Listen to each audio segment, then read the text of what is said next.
نحمده ونصلي على رسوله الكريم اما بعد اعوذ بالله من الشيطان الرجيم بسم الله الرحمن الرحيم ام حسبتم ان تدخلوا الجنة ولما يأتكم مثل الذين خلوا من قبلكم مستهم البأساء والضراء وزلزلوا حتى يقول الرسول والذين آمنوا معه متى نصر اللہ صدق اللہ العظیم۔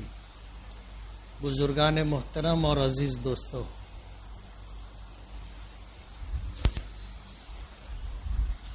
قرآن کریم کی ایک آیت کا ٹکڑا میں نے تلاوت کیا ہے۔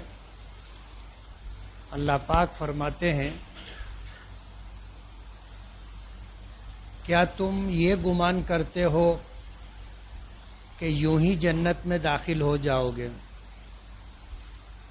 جبکہ تم پر ان لوگوں جیسے حالات نہیں آئے جو تم سے پہلے گزر چکے؟ انہیں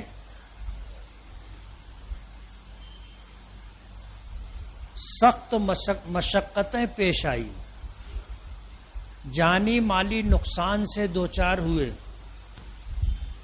اور اس طرح حالات اور آزمائش میں ڈالے گئے کہ اللہ کے نبی اور اہل ایمان کہنے لگے کہ اللہ کی مدد کب آئے گی؟ حتی یقول الرسول والذین آمنوا معہ، یہاں تک کہ انبیاء کرام علیہم الصلاۃ والسلام اور ان پر ایمان لانے والے یہ کہنے لگے کہ اللہ کی مدد کب آئے گی؟ متی نصر اللہ۔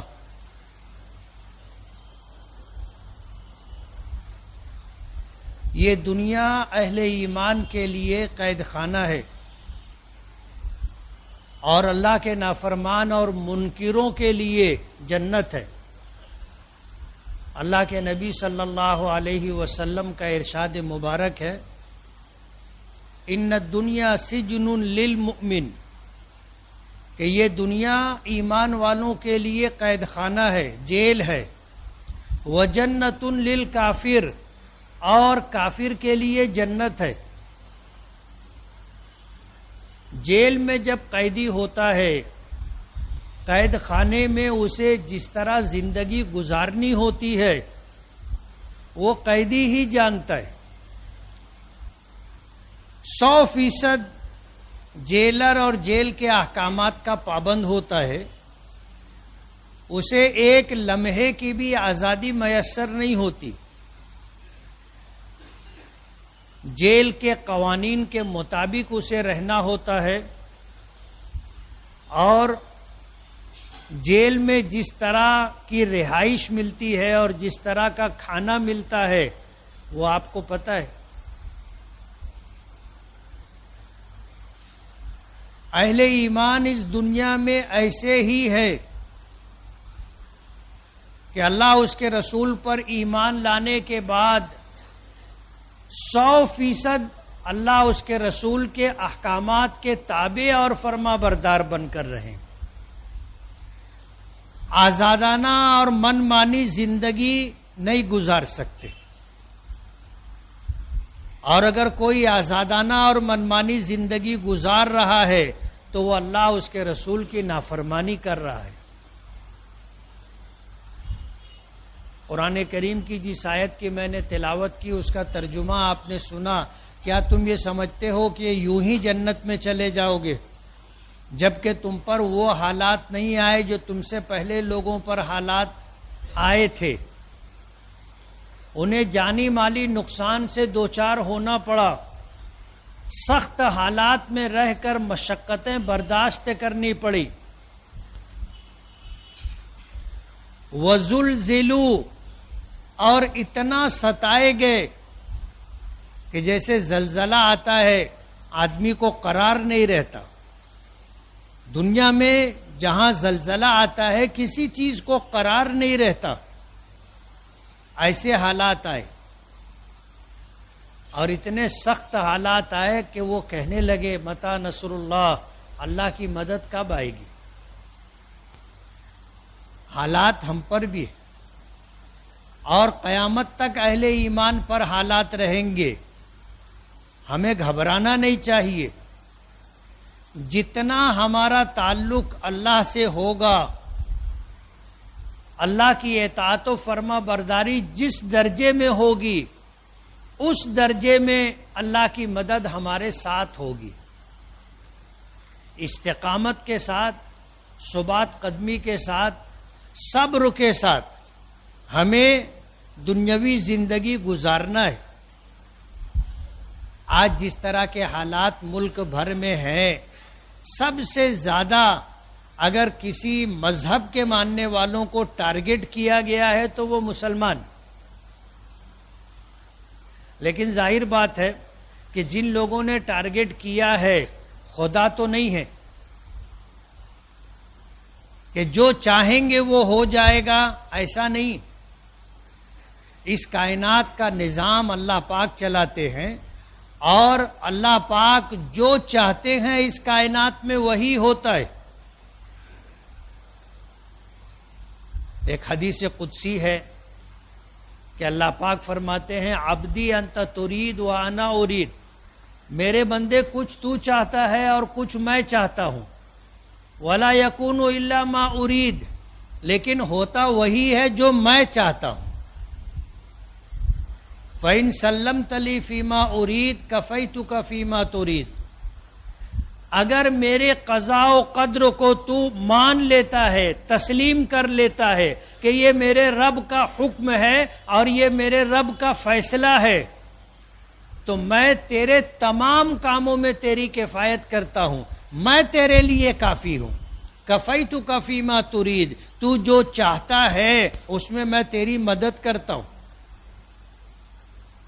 فَإِن لَّمْ تُسَلِّمْ لِي فِي مَا أُرِيدُ أَتْعَبْتُكَ فِي مَا تُرِيدُ وَلَا يَكُونُ إِلَّا مَا أُرِيدُ، اور اگر تو منمانی اور آزادانہ زندگی گزارنا چاہتا ہے، اللہ اور اس کے رسول کے حکموں سے ہٹ کر کے منمانی زندگی گزارنا چاہتا ہے، اور جو تو چاہتا ہے ویسا ہی کرنا چاہتا ہے، تو میں تجھے تیری چاہتوں میں تھکاتا ہوں.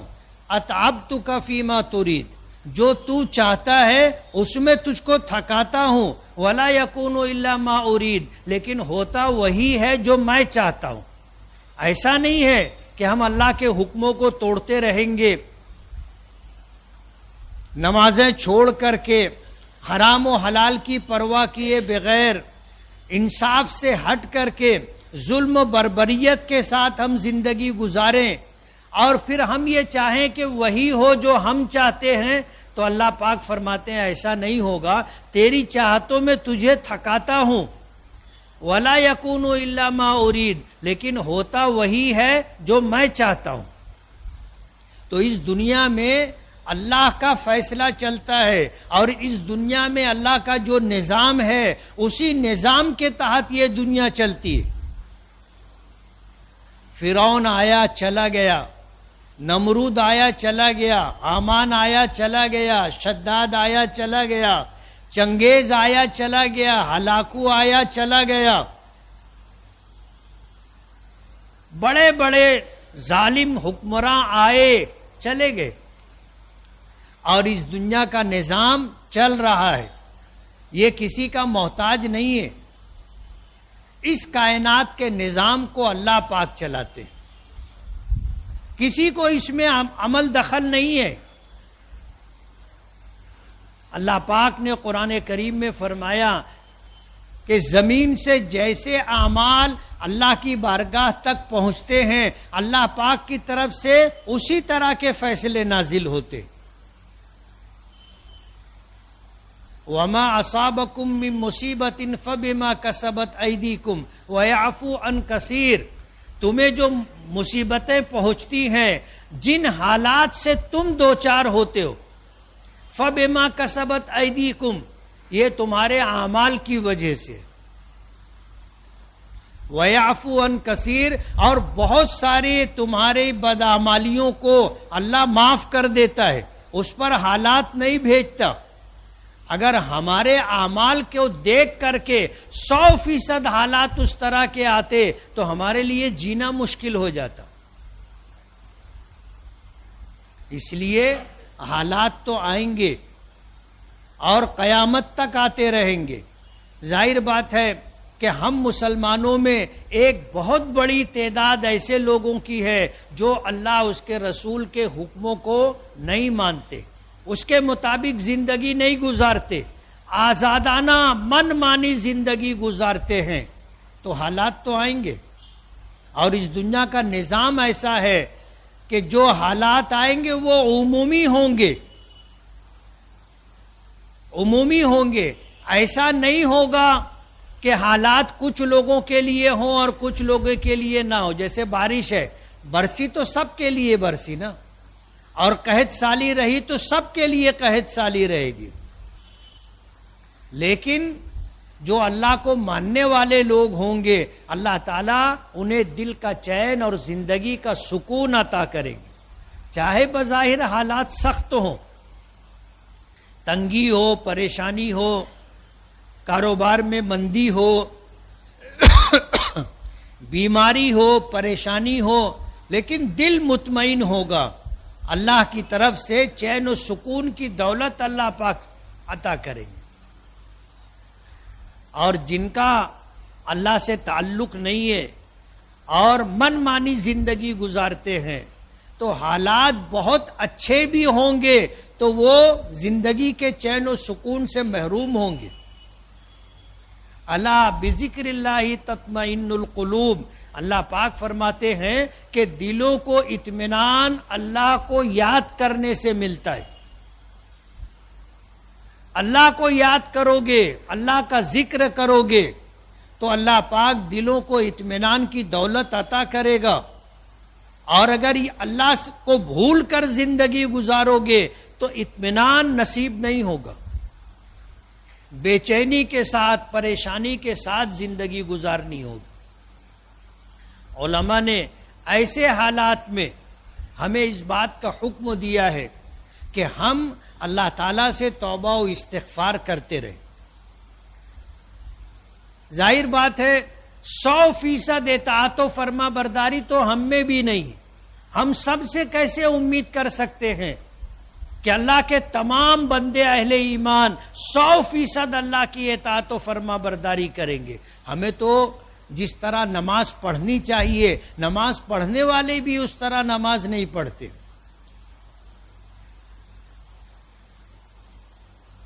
تو حالات تو آئیں گے، لیکن ان حالات میں اللہ پاک کی مدد ہمارے ساتھ ہو، اس کے لیے توبہ و استغفار ضروری ہے. آدمی توبہ و استغفار کرتا رہے گا، گناہوں کی معافی چاہتا رہے گا، کوشش کرتا رہے گا کہ اللہ کی اطاعت و فرما برداری ہوتی رہے، نافرمانیوں سے، بغاوت سے، سرکشی سے اپنے آپ کو بچانے کی کوشش کرتا رہے گا، اللہ کی مدد ساتھ میں رہے گی. اتنے گئے گزرے حالات میں بھی اللہ کی مدد ہمارے ساتھ ہے. آپ اگر دیکھو گے تو سمجھ میں آئے گا کہ عمومی طور پر اللہ کی نافرمانی ہے. کچھ لوگ ہیں جو اللہ کی اطاعت و فرما برداری کر رہے ہیں، لیکن پھر بھی ہم لوگ جس طرح زندگی گزار رہے ہیں کہ ہماری جان بھی محفوظ ہے، مال بھی محفوظ ہے، عزت و آبرو بھی محفوظ ہے، ہمیں ناشتہ بھی ملتا ہے، دوپہر کا کھانا بھی نصیب ہے، رات کو بھی ہم پیٹ بھر کر کے سوتے،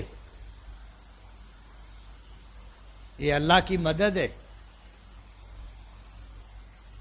ورنہ جس طرح کے حالات ہیں امت کے، اگر ان حالات کے مطابق اگر ہمارے ساتھ معاملہ ہوتا تو وہ معاملہ اس سے زیادہ سخت ہوتا.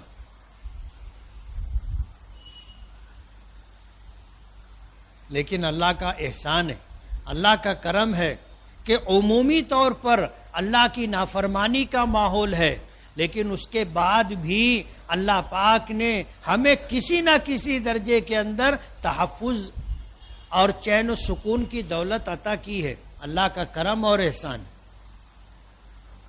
ہمیں کثرت سے استغفار کرتے رہنا چاہیے، اور جو استغفار کرتا رہتا ہے اپنے گناہوں پر نادم و شرمندہ ہو کر اللہ سے معافی مانگتا رہتا ہے، اللہ کی مدد اس کی طرف متوجہ ہوتی ہے۔ اللہ سے بندہ معافی مانگتا ہے، اللہ یہ نہیں پوچھتے کہ کیوں کیا تھا۔ معافی آپ نے مانگی، توبہ و استغفار کیا، اللہ قبول کر لیتے۔ جیسے ہم لوگ اگر کوئی آدمی معافی مانگنے آیا تو ہم لوگ بولتے کیا ہی کیوں تھا ایسا۔ اللہ پاک کی طرف سے ایسا معاملہ نہیں ہوتا۔ ہو گیا گناہ، نافرمانی، چاہے جان بوجھ کر انسان کیا ہو یا انجانے میں ہو گئی ہو، نفس اور شیطان کے غلبے کی وجہ سے ہو گئی ہو، اللہ پاک یہ نہیں پوچھتے کہ کیوں کیا تھا۔ آپ توبہ و استغفار کرو گے، اللہ معاف کریں گے۔ 70 مرتبہ آپ معافی مانگو گے، ہر مرتبہ اللہ پاک معاف کر دیں گے۔ استغفار اور اللہ سے معافی کا طلب کرنا ایسا عمل ہے جو اللہ کی رحمت کو متوجہ کرتا ہے۔ قرآن کریم میں ہے استغفروا ربکم انہ کان غفارا، اللہ تعالیٰ سے اپنے گناہوں کی معافی چاہو، وہ بڑا بخشنے والا ہے۔ یرسل السماء علیکم مدرارا، اگر تم اللہ سے معافی طلب کرو گے، استغفار کرو گے، تم پر موسلا دھار بارش برسائے گا۔ یرسل السماء علیکم مدرارا ویمددکم باموال وبنین، تمہاری مدد کرے گا رزق کی فراخی اور کشادگی کے ذریعے، تمہاری مدد کرے گا فرما بردار اور نیک اولاد دے کر کے۔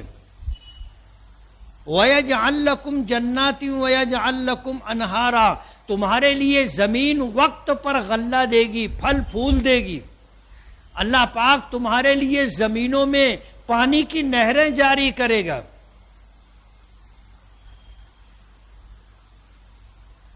یہ استغفار کی برکت۔ اگر ہم سے 100% اطاعت و فرما برداری نہیں ہو پا رہی ہے تو کم سے کم ہم روزانہ سچے دل سے اللہ پاک سے معافی کے طلبگار رہیں، صبح و شام استغفار کا معمول رکھیں۔ ہمارے اکابرین اور بزرگان دین صبح 300 مرتبہ استغفار اور شام میں 3 مرتبہ استغفار پڑھنے کے لیے کہتے ہیں کہ آدمی اللہ تعالیٰ سے استغفار کرے، استغفر اللہ ربی من کل ذنب واتوب الیہ، 300 مرتبہ صبح اور 300 مرتبہ شام نبی کریم صلی اللہ علیہ وسلم کا معمول تھا۔ حالانکہ آپ بخشے بخشائے تھے اور نبی ہونے کی وجہ سے، رسول ہونے کی وجہ سے معصوم تھے کہ اگر جان بوجھ کر بھی گناہ کرنا چاہیں، نافرمانی کرنا چاہیں تو نہیں کر سکتے تھے، اس کے باوجود استغفار کا معمول تھا۔ تو ہمیں اپنے حالات کی وجہ سے اللہ کی مدد ہمیں حاصل رہے۔ اگر ہم 100% اللہ کی اطاعت و فرما برداری نہیں کر سکتے تو کم سے کم اللہ پاک سے توبہ و استغفار کرتے رہے، اور اگر ہم توبہ و استغفار کرتے رہیں گے تو دین و دنیا کے اعتبار سے اللہ ہمیں نوازتے رہیں گے۔ اللہ ہمیں عمل کی توفیق عطا فرمائے۔ وآخر دعوانا ان الحمد للہ رب العالمین۔